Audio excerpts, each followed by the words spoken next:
Ladies and gentlemen, welcome back to another episode of the Pavao Show. The Leafs look great, and I said it at the start of last week's podcast. I'll say it again. The Leafs are seriously starting to push, and they are starting to look very, very good. It started off with the Leafs and the Islanders, and it started off with one of the most historic nights in Maple Leafs history because Auston Matthews broke Matt Sundin's scoring record. What a night this was. It was a great game. It was entertaining. Saturday night, I'm currently recording the Sunday night, the 11th. But Matthew Schaefer kind of put the Leafs to bed here, and that's kind of the way that game ended. But Matthews started it off, and 2 goals in that game. He looked great. The GOAT conversation is Auston, or the gloat, I should say, is Auston Matthews the greatest Maple Leaf of all time. Some other names in there, right, like the Sundins, the Sittlers, the Clarks, the Salmings. But for me, Auston Matthews, and, it's funny, like, when you look at players in this league that have scored the same way that Matthews have, it's really only Ovechkin. It's really only Stamkos. If you want to go back, it's Mike Bossy and whatnot. But, like, none of these guys were centermen, and none of these guys could defend the way that Auston Matthews defends. The skill and the ability for Auston Matthews to be the greatest goal scorer of all time and a generational talent is there. But it's the consistency, it's the injury problems, it's the longevity. Is he going to be able to do it to where he can actually beat records? Is he going to be able to push through in the playoffs? It's been 9 years in his career, and he hasn't been able to. But dude, when you look at a 6'3", 200+ pound centerman who can score 70 goals and defend the way that Auston Matthews defends, is a centerman. He's a good guy in the faceoff circle. Like, this guy has all the tools to be one of the best goal scorers. He is pretty much on pace to be the best goal scorer in NHL history. All the tools are there for this player to start to dominate more than just the regular season. We've seen it. Like, this guy has scored 50 and 50 or close to it. These aren't even stats that us Leaf fans, I don't think, really remember off the top of our heads, because these seasons of Matthews' dominance have kind of all ended in disappointment, to where you don't even remember some of the crazy things that this guy has done in terms of his goal scoring pace. But, like, the 69 goal season is always going to be the one that stands out. It's just, look in that playoffs, right? Like, he scored 1 goal in the Boston series that year that he scored 69 in the regular season. Yes, it was only 7 games because they got booted in 7 by Boston, but come on. But I don't know, like, this player has all the tools, and he's been up and down, and this season he's looked cold, and right now he looks hot. But I think with Matthews, it's all there. I think he's the greatest Leaf of all time. I will say that. Maybe that's because I'm younger, but I don't see it any other way, and I think Matthews can easily start to push through and become a playoff force. But yeah, I don't know. We'll see. I guess because he's been able to kind of be at the level that he's been at these last few games, it should be interesting to see if he can maintain it and then bring it into the playoffs, hopefully. One guy I wanted to talk about, because in this game he played 27 minutes, is Morgan Rielly. In that Islanders game Saturday night, he played 27 minutes. He got burned on the goal by Matthew Schaefer, who's 18 years old. So, on the Leaf Report, James Myrtle was talking about how we've seen it in the league where teams have kind of looked at the no movement clause in certain guys. Morgan Rielly has that no movement clause and said, hey, will you waive? Will you move? I just don't see Morgan Rielly moving his no-move clause, and I don't see the Maple Leafs even asking. Like, maybe they've asked, but it's not going to happen. He's seen the tank. He's seen the playoffs for the last 9 years. He scored some big goals, whether it was in the Tampa series that they won, whether it was in the Florida series last year.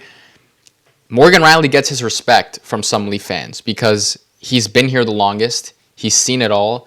When he signed that $7.5 million deal, that was a fine deal. That's not outrageous. Philip Broberg just got $8 million. That's not an outrageous contract if Morgan Rielly is playing like prime Morgan Rielly, but he hasn't these last few years. He's past his 30s. It's only going to get worse. His skating looks bad. Look at that goal that Matthew Schaefer scored in overtime. Or it wasn't even the overtime goal, actually. It was his goal earlier in the game where he just simply skated in a straight line and Rielly couldn't take it, right, from an 18-year-old. So do the Leafs potentially look to move off of Morgan Rielly? I don't see a world where, if you want to make a change at this point to their decor and the way that it's built and the way that it's constructed, Chris Tanev is now injured. Brandon Carlo has come back from injury and looked fantastic. Ekman Larson has been great, but he's 34. McCabe, I believe, is either 32 or 33. Like, if you want to make a change to this decor, isn't Morgan Riley that's making $7.5 million and not even being able to play on your first power play unit? Like, is that has to be where you make that move, but I just don't see how you get him to move his no movement clause. I don't think he's going to waive that. So, yeah, interesting there. As of right now, it doesn't look like Morgan Riley is going to go anywhere. Speaking of players going places, potentially, the Leafs goaltending, I've talked about it numerous times at this point, but Joseph Woll looked unbelievable in this game, and the Leafs are in a position now where Stolarz is going to start coming back. And what do you do with Woll, Stolarz, and Hildeby, right? Do you move one of them, right? You're not going to send Hildeby down. I sure hope not. Like, that would be ridiculous. So maybe you run that rotation. Obviously, Woll and Stolarz are injury prone, but I think you run that rotation, and then in the offseason, you potentially look to trade one of those guys. I would go as far to say this trade deadline, I would look to move one of those guys depending on where the Leafs are and if they look like they can push for a Stanley Cup. Do you potentially move one of those trade chips in for them to look to move one of those guys? But I think right now they would probably run the three system rotation and kind of run with that. But yeah, Joseph Woll was great in this one. That's going to be a familiar topic throughout this episode because he was great in many games, including his shutout against Vancouver last night. Nick Robertson, again, he's been unbelievable. What a player Nick Robertson has kind of come to be, right? Like, Nick Robertson drafted a couple years ago. This is a guy who Leaf fans never really liked. He's been small. He was soft. He wasn't good defensively. Incredibly inconsistent. And all of a sudden, he's inheriting this game, which I think is literally what this version of the Maple Leafs are, which is a team that's going to battle their ass off, compete for everything, and work. And Nick Robertson has been doing that, and his work ethic is unbelievable. He has a fantastic motor. He shoots the puck. I mean, I think we forget how many goals Nick Robertson has kind of scored in the NHL at this point. He's had multiple seasons where he's cracking 12, 13, 14, 15 goals. He's on pace for nearly 20 goals this year. Like, this guy has scored a bunch of goals in this league. There's tons of clips of him scoring goals there. He can shoot the puck hard. He can take a one-timer. He can score on breakaways. And he looks like a guy who's finally finding his game here. And you got to root for a guy like Nick Robertson because he's been unbelievable. The penalty kill has been another great topic for the Leafs. They've really found that. I believe, yes, they're top 5 in the league at this point now. Jake McCabe was injured in that game, but he is now back. Moving on to Leafs and Panthers. Cowan, Waugh, and Robertson, for me, was the line of this game, right? And, looking at Nicholas Waugh, I think this is a guy who was fantastic with Vegas, right? He was the third-line center when they won the Stanley Cup. The thing with Wall is he's a little bit slower, and I think that speed of Cowan and Robertson, and I think also the combination of Cowan being a playmaker and Nick Robertson being a scorer, it puts a line together that's very balanced with heaviness and Waugh. Waugh's a right shot as well, so that's kind of unique in terms of a centerman. Cowan's a playmaker, Robertson's a finisher. It works really well together, and as long as that line doesn't really kill you defensively because Cowan and Robertson are not astonishing defensive players, this is the perfect example of how the Leafs kind of built a bottom 6 this year that can contribute, right? Look at Scott Laughton. Look at the connection that Scott Laughton and Steven Lorentz are having, right? Look at what Michelli's been able to do. Look at what Domi's been doing recently. Putting together a roster like this is kind of what the goal was. And I think that you look at that third line, it doesn't really make sense why that would work other than the fact that you got a playmaker, kind of a grinder in Waugh, and then a shooter in Robertson. But it's working, it's fast, it's aggressive. It's 3 guys that have that care factor, and I really like that line together. Matthew Nyes had a great game in this game. Lorentz and Laughton, that connection has always been there. Brube's always liked that. I'm iffy on it because I think sometimes with Laughton, and we'll get to Laughton eventually, but I think he is more than just a fourth liner, and I think Steven Lorentz is just a fourth liner, so I think stapling them together kind of hurts Laughton a little bit in the ability that he's able to contribute to a team. Carlo, Carlo looks unbelievable. Stetcher, unbelievable. So much has been talked about this decor and kind of their struggles, but I don't know, man. If they're fully healthy, I have no issues. Obviously, the Chris Tanev thing, we have no idea where that is going to go. But if this decor is fully healthy, I have no worries with it, whatsoever. The penalty kill, has been 29 for 32 since December 1st. This was as of the Leafs-Panthers game, so that's probably jumped a little bit. But yeah, they keep going. Leafs and Flyers. Hildeby was a starter for this one, and again, he looked unbelievable. Dennis Hildeby was fantastic in this one, and again, what are the Leafs going to do with their goaltending? I have no idea, but it looks really good. Gurbenkin and Grundstrom, two former Leafs, make their comebacks. I didn't really notice them in this game. Similar players, though, in Gurbenkin and Grundstrom, where they're kind of like nasty and like fourth liners that you kind of want, but the fourth liners that when they're prospects, it's okay to dangle them and kind of trade them. You don't really necessarily need to hold on to those guys. And then we have the Scott Laughton game, and this is where I wanted to talk about Scott Laughton and the value that he brings to this Maple Leafs team. The Leafs paid a first-round pick in Nikita Gurbenkin for Scott Laughton, and without a doubt, from hockey terms, if you want to look at it, it's an overpay, right? You don't pay first-round picks and Gurbenkin's a fine prospect, but you don't pay that for fourth liners or third liners. But when it's a guy like Scott Laughton, you have to look at it differently, right? Like, Laughton went 19 for 1 in the faceoff dot this game. If he hasn't played enough games this season to calculate for this stat, but he is at over 60% on faceoffs this season.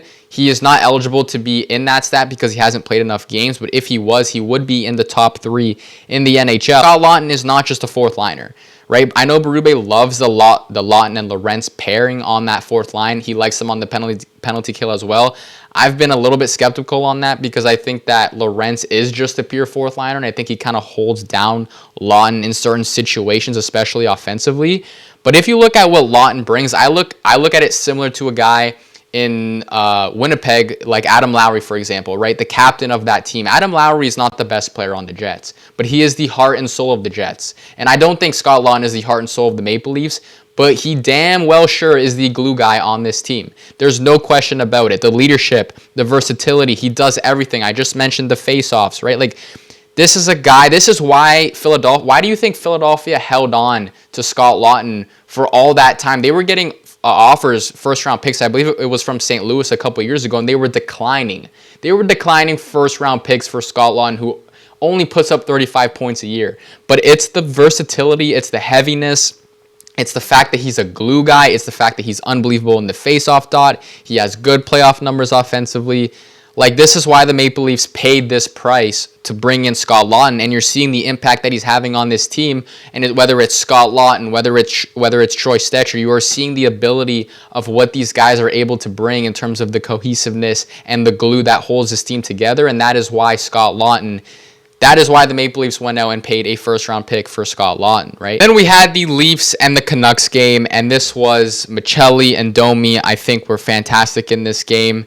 And it's great to see, right? Like, a couple weeks ago, I was kind of harping on the Michellis and the Domis just because I feel like this team with Michelli and Domi and Robertson and whatnot, it's very much the same, right? These guys kind of all are small, weak defensively. I know I was just praising Nick Robertson, but, all these guys at the start of the season were kind of just vanilla. And look at the ability that they're having now, right? So I think that continuing that, with Michelli, Domi, Robertson, all these guys contributing, it's what makes this team successful. And then you look at the run that this team has gone on since December 22nd. The Leafs have taken 16 of 18 points since December 22nd. This team has fully figured out a way to play in a Craig Berube system and play in a way that Leaf fans fall in love with. And if you look at how they're playing, I think that's what's more important, right? The cohesiveness that this team is playing with is something we haven't seen in this Matthews era. You look down the lineup, you look at whether it's Nick Waugh, Eason Cowan, Nick Robertson, Steven Lorentz, Scott Laughton. All of these guys are finding a way to play together. Look at Troy Stecher's impact. I talked about Matthews and Stecher before, about how their goals, I thought, is what a perfect example of what building character is. Auston Matthews was the first overall pick for this organization. He's the franchise player. He's been here for 9 years. Troy Stecher is a waiver claim pickup that was picked up a couple months ago and is nowhere near a first overall pick, but they're both contributing in a way to this team, and it's showing that that is how teams that win play. You have your first overall generational talent providing for you, and you have your waiver claim pickup in Troy Stecher providing for you, and at the end of the day, they're both contributing, and they're both building character within this team. And another reason would be their goaltending.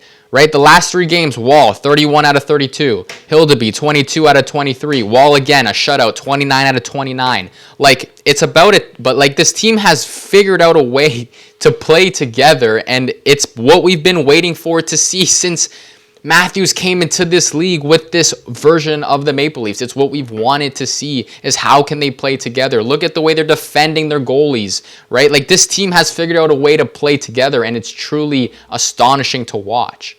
And then moving on to potential rumors, Nick Kyprios brought up the idea of potentially the Maple Leafs going out and getting Jason Robertson. I don't know about that. Like, Cowan would be in there, Danford would be in there. The Leafs don't have first-round picks. They're super thin on them. I don't really see how that makes any sense. In terms of the D-core, Pagnotta and Dreger kind of threw out Luke Schenn. I don't love that reunion. I think Luke Schenn is kind of done in the league at this point.